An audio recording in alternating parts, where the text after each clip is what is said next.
Lastly, I would say to be kind to yourself. Hey guys, hey guys, welcome back to my channel. My name is Elaine.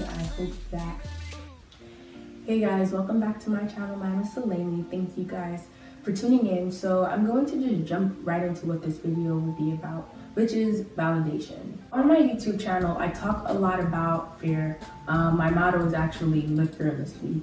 And it's not that I've conquered fear or that I have all of the answers to fear and I have this whole fear thing figured out. In fact, it's because I've actually acknowledged and identified fear in my life. And it really started like 2 or 3 years ago. And I was able to acknowledge that fear was in my life heavy. And it's not something that I can say again that, oh, I've conquered fear, but it's something that I have come a very, very, very, very, very, very long way with. And that's only because of me understanding the love of Yahweh. In my past, some fears that I struggled with, and even till this day still manifests in different ways, were fear of neglect, fear of abandonment, and even fear of not being good enough. And that was from childhood experiences or my perception of certain childhood experience. As a kid growing up, there were certain relationships that I thought I should have that I didn't have, or it's not that I didn't have it, but it didn't look the way that I thought it should look. Or there were other circumstances within that relationship that caused me to feel neglected or abandoned or replaced, and all of those things that I mentioned earlier.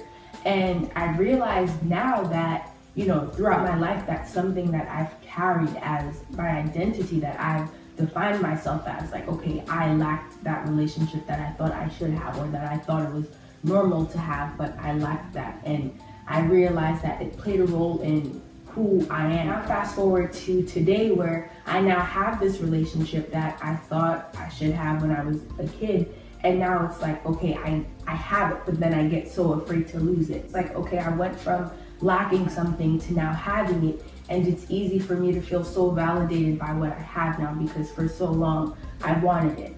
So about a month or a month and a half ago, I came across this verse in Genesis and it blew my mind away. It's Genesis 1 verse 31. And it says, Yahweh saw everything that he made, and he saw that it was very good, and he validated it completely. And this verse is just so dope to me. It's so amazing because it clearly tells us and shows us that even in situations where we don't feel good enough, before we even existed, like before we even came on the scene to earth, Yahweh already validated us. And it's like, it's crazy because we go through life trying to feel validated, whether it's in whichever way we choose to feel validated, but it's like Yahweh already did it, and not only did he do it, but he did it completely. And it's just so amazing to me because how I took it for myself and how I'm still taking it is that no matter what I lose, no matter what I lacked, and no matter what I gained, I was already validated in him. He did that. Nothing that I lack or gain can validate me as a person. So for some time, I continued to reread it and think about it and search myself, reevaluate myself, and see ways in which I can actually apply this scripture in my mind. Like, how can I get this in my mind? How can I get this in my spirit?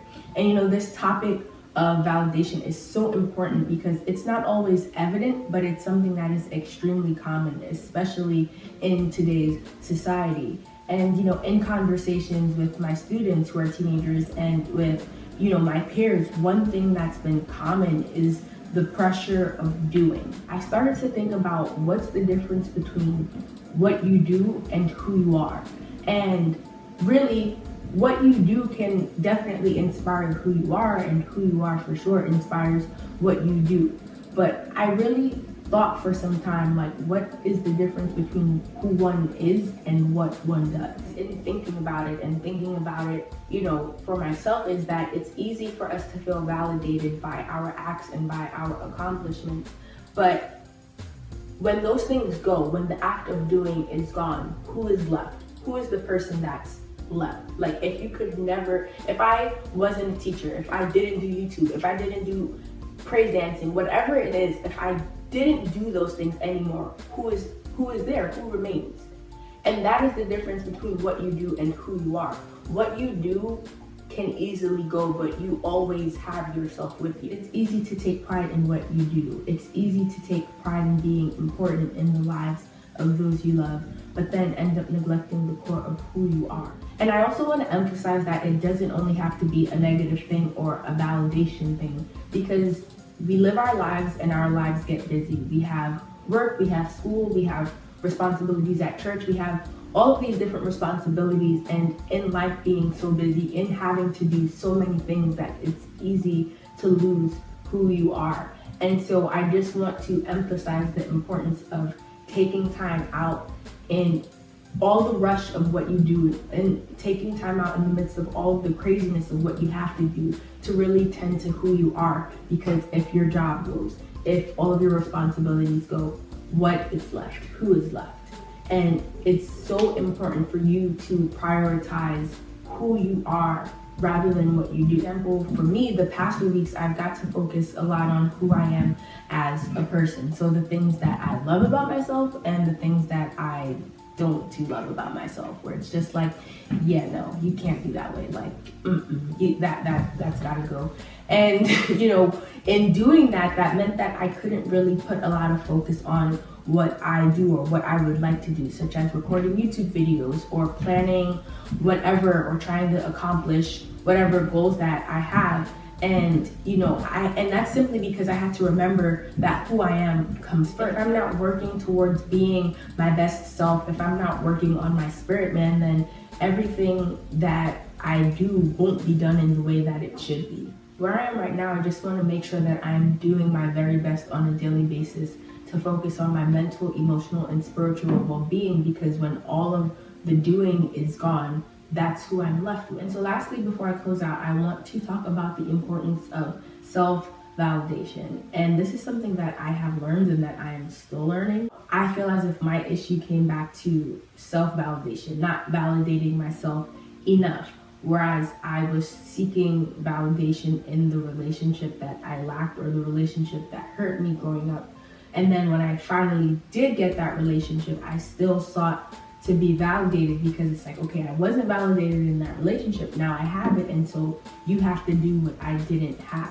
And so now at 23, I am able to realize like that was an example of seeking validation. And so if you're watching this video and can relate to it in any way, and you're not really sure how you move forward positively, there are two things that I would suggest, two things that I also going to be doing myself. But one is to really understand, take the time to understand what Yahweh thinks about you.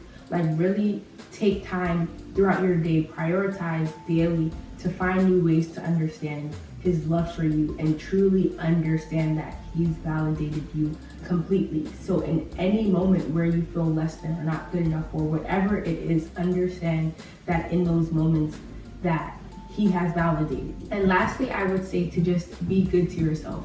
Speak kindly to yourself, love on yourself, and encourage yourself.